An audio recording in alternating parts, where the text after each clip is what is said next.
Russia. Hello Jamuna, आज पहली bought जीतने के बाद तुम्हें कैसा लग रहा है? मुझे आज पहली बाउट के बहुत अच्छा लगा। ये इंडिया का फर्स्ट बाउट था, द फर्स्ट, तो वो मेरे से स्टार्ट हुआ, तो मैं आज जीत के बहुत अच्छा लगा और आगे भी मैं वैसा अच्छा करने के लिए ट्राई करूँगी। अच्छा, अगला अपोनेंट आपका कौन है?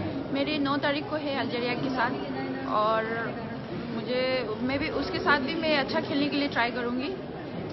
और मेरा एम ही गोल है, यहाँ पे हम इंडिया से आए हैं, तो ऑब्वियसली मैं बहुत मेहनत करके आया हूँ, तो मेरा एम ही गोल है और मैं गोल लेके जाना चाहती हूँ।